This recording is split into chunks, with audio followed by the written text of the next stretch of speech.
ಇತ್ತ ಮಂಚ್ ಸಂಘಟನೆ ಅಭಿಯಾನವನ್ನ ಹಮ್ಮಿಕೊಂಡಿದೆ. ಅಭಿಯಾನಕ್ಕೆ ಅಖಿಲ ಭಾರತೀಯ ಇತ್ತ ಮಂಚ್ ಸದಸ್ಯರು ಚಾಲನೆಯನ್ನ ನೀಡಿದರು. ಈ ವೇಳೆ ಮಾತನಾಡಿದಂತಹ ಅಖಿಲ ಭಾರತೀಯ ಇತ್ತ ಮಂಚ್ ಅಧ್ಯಕ್ಷ ಉದಯ್ ಕುಮಾರ್, ಬೆಂಗಳೂರಿನ ಚಿಕ್ಕಪೇಟೆಗೆ ತನ್ನದೇ ಇತಿಹಾಸ ಇದೆ. ನಿತ್ಯ ಈ ಪ್ರದೇಶದಲ್ಲಿ ಲಕ್ಷಾಂತರ ರೂಪಾಯಿ ವಹಿವಾಟು ನಡೆಯುತ್ತೆ.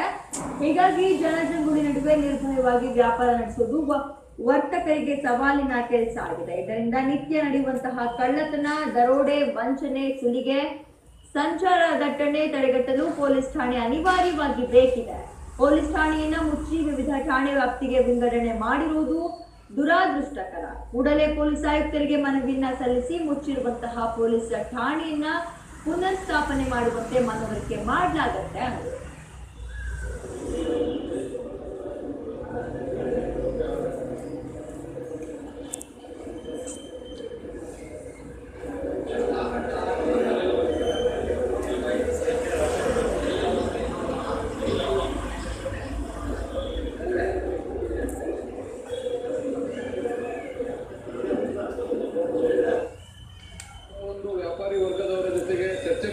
ಇದರ ಆಗುಗಳ ಬಗ್ಗೆ ಚರ್ಚೆ ಮಾಡದೆ ಅಚಾನಕ್ಕಾಗಿ ಠಾಣೆಯನ್ನು ಬಂದ್ ಮಾಡಿ ಇದರ ವ್ಯಾಪ್ತಿಯನ್ನು ಕಾಟನ್ಪೇಟೆಗೆ ಹಾಗೂ ಉಪ್ಪರ್ಪೇಟೆ ಪೊಲೀಸ್ ಸ್ಟೇಷನ್ಗೆ ಹಂಚಿ ಇವತ್ತು ನಮ್ಮ ಠಾಣೆಯನ್ನು ಬಂದ್ ಮಾಡಿದ್ದಾರೆ.